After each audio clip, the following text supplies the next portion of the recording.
Good morning dear student, मैं ब्रजेश जलावा एक बार फिर नए टॉपिक के साथ। आज का जो हमारा टॉपिक है वह हमारा है कार्बोहाइड्रेट। हम लोग पढ़ रहे हैं बी फार्मा सेकेंड सेमेस्टर का बायोकेमिस्ट्री। और बायोकेमिस्ट्री में हमारा जो टॉपिक चल रहा था वो चल रहा था बायोमोलिक्यूल्स। पिछले वीडियो में हमने आपको जो इसका इंट्रोडक्शन वाला जो वीडियो था उसमें हमने आपको बायोमोलिक्यूल्स के बारे में बताया था कि बायोमोलिक्यूल्स क्या होते हैं और कितने टाइप्स के होते हैं, तो वो हमने पढ़ा था। अब हमारा जो टॉपिक है आज का, जो एक एक करके बायोमोलिक्यूल्स को हम डिटेल में पढ़ने वाले हैं।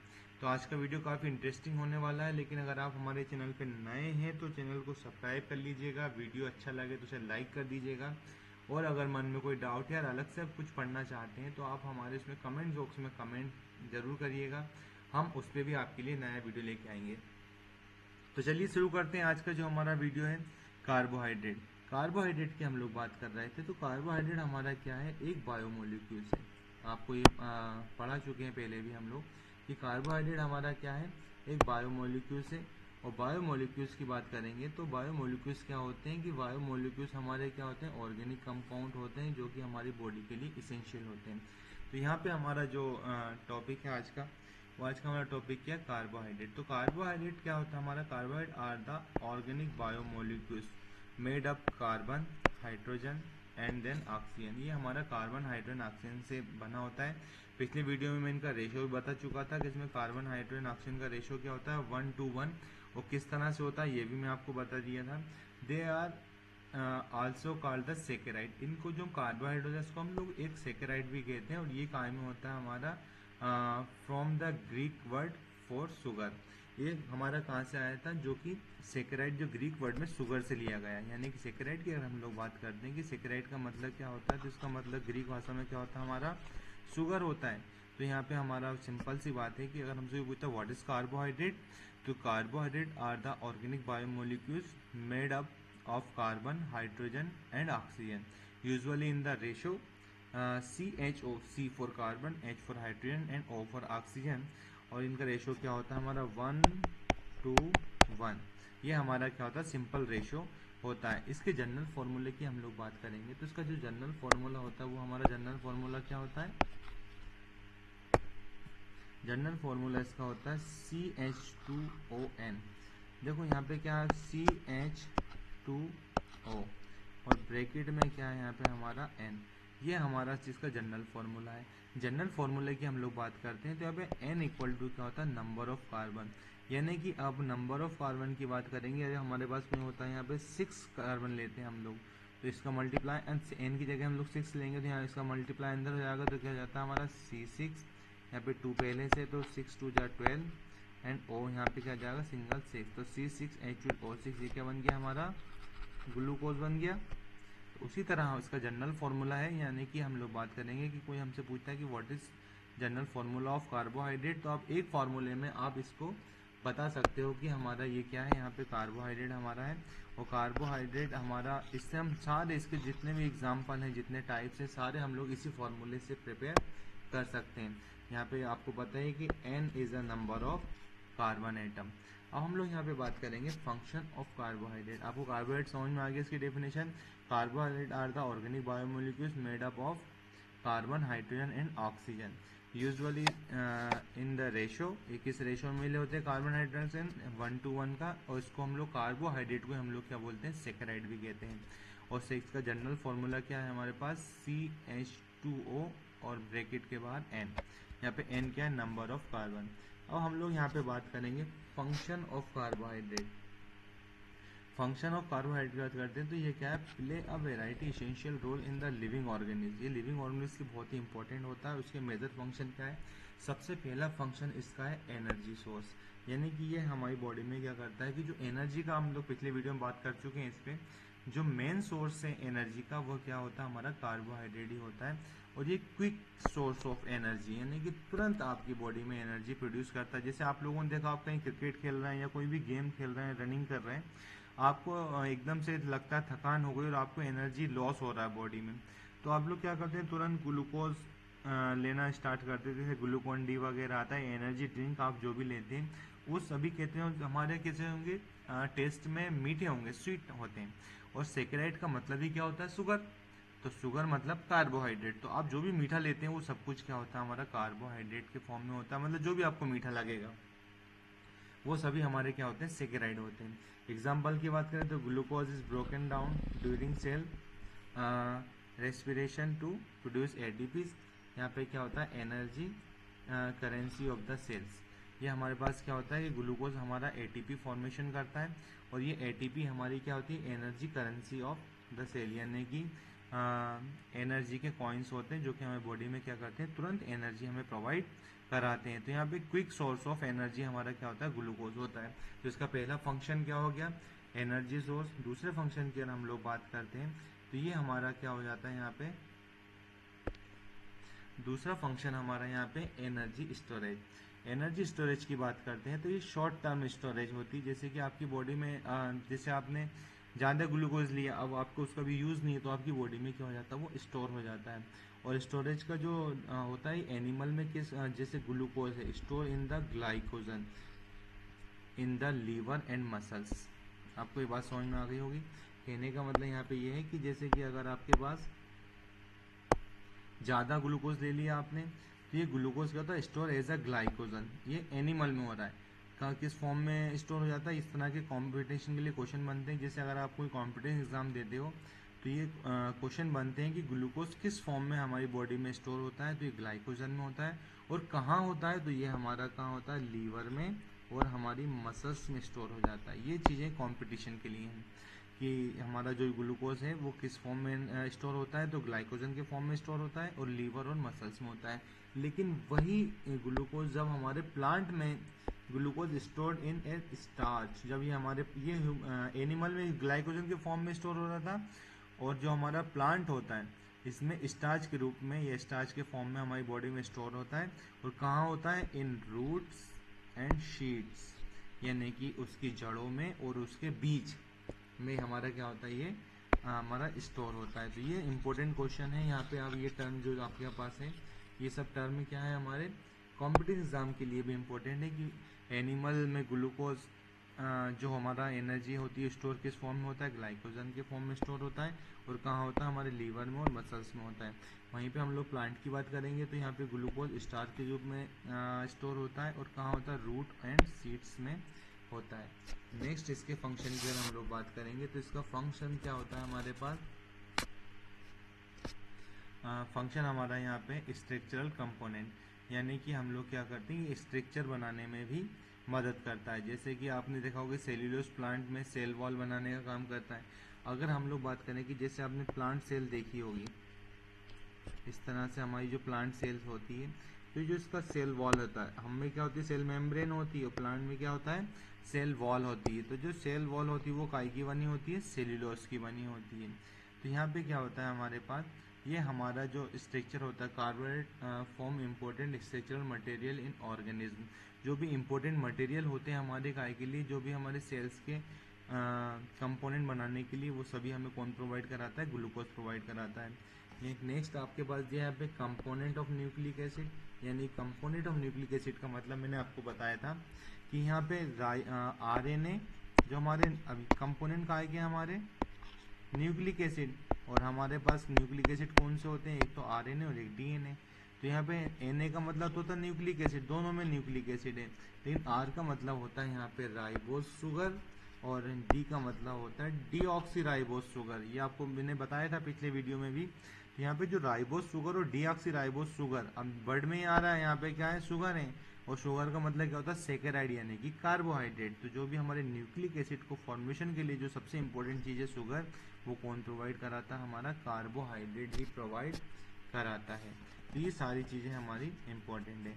नेक्स्ट आता है हमारा इसमें अपने मेटाबॉलिक इंटरमीडिएट। मेटाबॉलिक इंटरमीडिएट का मतलब ये होता है कि जैसे कि हमारी बॉडी की कोई भी मेटाबॉलिक रिएक्शन है, तो मेटाबॉलिक रिएक्शन को भी क्या होता है, कंप्लीट कराने के लिए ग्लूकोज की रिक्वायरमेंट रहेगी। क्यों?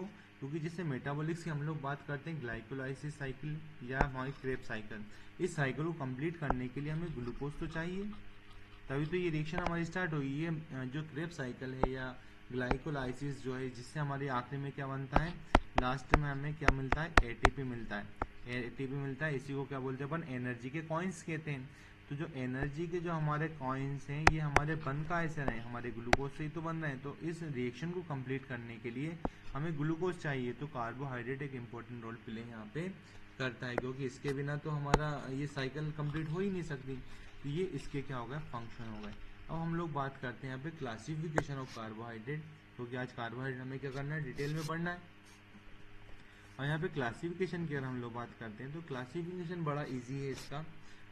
कार्बोहाइड्रेट हमारे टू पार्ट्स में डिवाइड होता है, एक होता है हमारा सिंपल और एक होता है हमारा कॉम्प्लेक्स। सिंपल में हमारे क्या आ जाते हैं, मोनोसेकेराइड एंड डाइसेकेराइड, और कॉम्प्लेक्स में आ जाता है हमारा पॉलीसेकेराइड। तो इसको आप लोग दो भाग में इस तरह से बांट सकते हैं, जो सिंपल होता है इसको लिख सकते हैं आप सेकेराइड कार्बोहाइड्रेट को, और जो हमारे दूसरा होता है हमारा पॉलीसेकेराइड। जो हमारा सेकेराइड्स होता है ये हमारा क्या होता है, स्वीट इन टेस्ट। ये हमारा क्या होता है, ये हमारा कैसा रहेगा, हमारा स्वीट रहता है टेस्ट में, मतलब हमारा क्या रहेगा, मीठा होता है। जो सेकेराइड जो सिंपल हमारा कार्बोहाइड्रेट होता है, और जो हमारा पॉलीसेकेराइड होता है ये हमारा क्या होता है, नॉट स्वीट इन टेस्ट। इस टेस्ट में हमारा क्या होता है, स्वीट नहीं होता है। अब यहाँ पे जो हमारा सेकेराइड है ये दो भाग में बटा होता है, एक होता है हमारा क्या, मोनोसेकेराइड, और दूसरा होता है हमारा डाइसेकेराइड। और ये हमारा जो पॉलीसेकेराइड होता है ये तीसरा पार्ट इसका। यहाँ पे जो मोनोसेकेराइड के एग्जाम्पल की हम लोग बात करते हैं तो ग्लूकोज, फ्रक्टोज एंड गैलेक्टोज।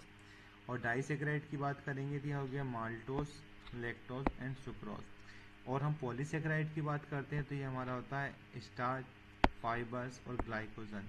ये हमारे क्या होते हैं, पॉलीसेकेराइड। इनको भी हम डिटेल में भी पढ़ने वाले हैं। जैसे कि हम लोग बात करते हैं यहाँ पर सबसे पहले हमारा आता है मोनोसेकेराइड।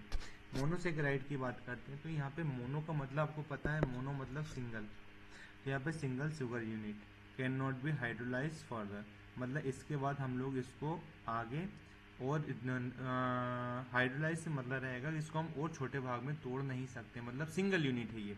जैसे स्वीट एंड वाटर सोल्यूबल, और ये कैसे होते हैं, हमारे टेस्ट में स्वीट होते हैं और वाटर सोल्यूबल होते हैं। जैसे कि हमारा ग्लूकोज फॉर्मूला आपको पता है C6H12O6। इससे छोटी यूनिट अब हमारी कार्बोहाइड्रेट की नहीं होती, ये सबसे छोटी यूनिट है, मतलब सिंगल यूनिट है, तो इसको अब हम और तोड़ नहीं सकते, इसीलिए हम बोलते हैं इसको मोनो यानी कि सिंगल। ये क्या होता है, मेन ब्लड शुगर। जो हमारा ग्लूकोज होता है ये हमारी क्या होता है, ब्लड शुगर होती है। उसके बाद आता है हमारा फ्रक्टोज, ये हमारी इसका फॉर्मूला सेम होता है। ये हमारा क्या होता है, फाउंड इन फ्रूट, यानी कि इसको हम लोग बोलते हैं फ्रूट शुगर। नेक्स्ट होता है हमारा गैलेक्टोज, ये पार्ट ऑफ लैक्टोज, क्योंकि लैक्टोज शुगर किस में होती है, हमारे दूध में होती है, और लैक्टोज शुगर जो हमारी दूध में होती है उसी का पार्ट हमारा क्या होता है, यहाँ पे गैलेक्टोज होता है। दूसरा हम लोग बात कर रहे हैं यहाँ पे मोनोसेकेराइड हो गया। डाई का मतलब क्या होता है, दो, यानी कि टू। तो made of two monosaccharide join by the glycosidic bond, यानी कि अब हमारे पास क्या है कि दो मोनोसेकेराइड है प्लस एक ये दूसरा मोनोसेकेराइड हो गया। ये दोनों मिलके अब मोनो मिलके क्या बनाएंगे यहाँ पे, डाइसेकेराइड। और ये जो दोनों जुड़े होते हैं काय के द्वारा होते हैं, हमारा एक बॉन्ड होता है जिसको हम बोलते हैं ग्लाइकोसाइडिक बॉन्ड। यानी कि आपको ये भी कॉम्पिटिटिव एग्जाम के लिए इंपॉर्टेंट चीज़ है कि जो हमारा डाइसेकेराइड होता है, जो मोनोसेकेराइड आपस में जुड़े होते हैं तो कौन से बॉन्ड से जुड़े होते हैं, तो यहाँ पे ग्लाइकोसाइडिक बॉन्ड से हमारे जुड़े होते हैं। तो ये made of two monosaccharide joined by the glycosidic bond, sweet and soluble in water। ये भी कैसे, स्वीट एंड सोल्यूबल। इसके एग्जांपल क्या हमारे सुक्रोज, लैक्टोज एंड माल्टोज।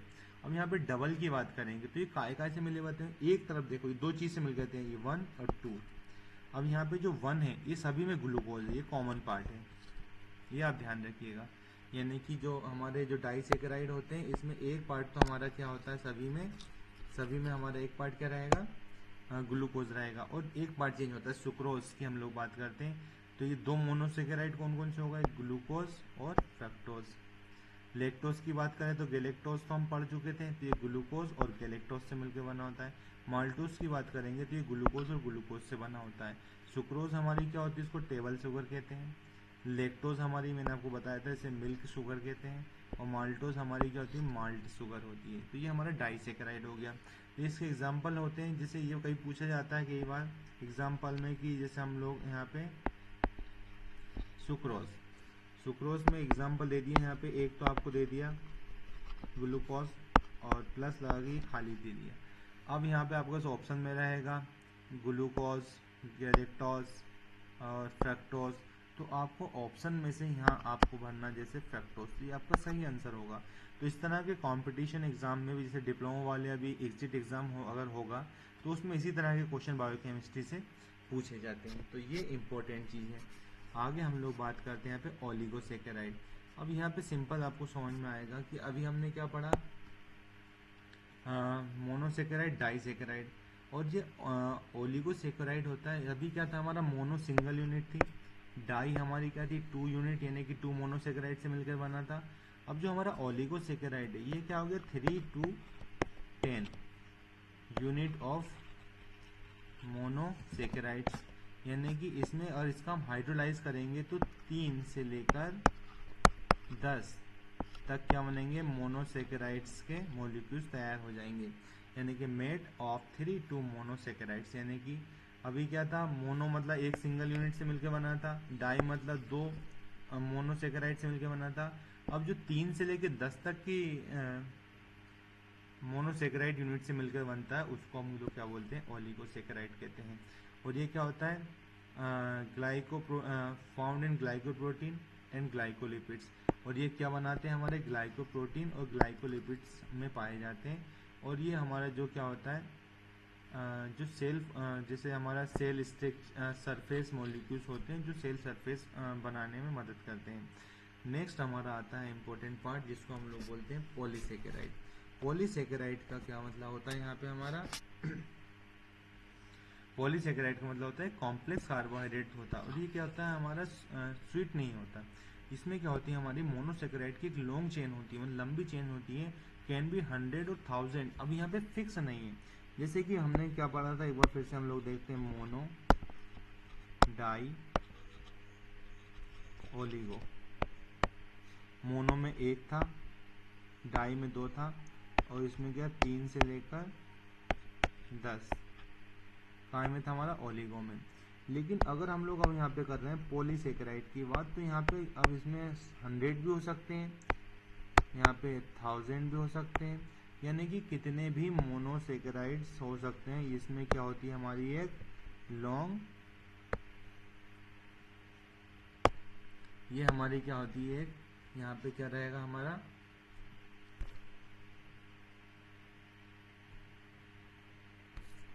यहाँ पे हमारी क्या रहेगी, एक लॉन्ग चेन रहेगी, जैसे कि इसमें लिखा हुआ है लॉन्ग चेन ऑफ मोनोसेकेराइड। हमारे पास मोनोसेकेराइड की एक लॉन्ग चेन है और इसमें 100 या 1000 कुछ भी हो सकता है। और ये हमारा क्या होता है, usually insoluble and not sweet, ये स्वीट भी नहीं होता है और हमारा क्या होता है, वाटर में इनसोल्यूबल होता है। इसको स्टोरेज की अगर हम लोग बात करते हैं तो प्लांट में क्या होता है, स्टार्च के रूप में स्टोर होता है, और एनिमल की बात करेंगे तो ग्लाइकोजन में। तो एग्जाम्पल आपको समझ में आ गया होगा कि स्टार्च और ग्लाइकोजन क्या इसके एग्जाम्पल हैं। और इसको स्ट्रक्चरल अगर देखा जाए तो यहाँ पे जो सेल्यूलोज होता है, तो ये क्या करते हैं हमारी सेल में, जो हमारे प्लांट सेल होती है उसका सेल वॉल फॉर्मेशन कराते हैं। और यहाँ पे काइटिन होता है जो इंसेक्ट एंड फंगस, यानी कि आपने देखा होगा ना, काइटिन प्रोटीन या केराटिन प्रोटीन जो हमारा होता है, जो कि हमारी जैसे हमारे नेल्स, नाखून की बात करें या हेयर, बाल की हम लोग बात करते हैं, तो ये हमारे पास क्या होते हैं, बनते प्रोटीन से हैं। लेकिन इसमें क्या होता है कि हमारे इसमें काइटिन जो हमारा पॉलीसेकेराइड होता है ये भी इसमें सपोर्ट कर सकता है, सॉरी करता है। तो आज की वीडियो में इतना ही। वीडियो कैसा लगा कमेंट्स में कमेंट करके मैं ज़रूर बताइएगा, और जो भी आपके मन में डाउट हो वो कमेंट्स उसमें ज़रूर करिएगा, तो हम उस पर नया वीडियो लेंगे। तब तक के लिए नमस्कार।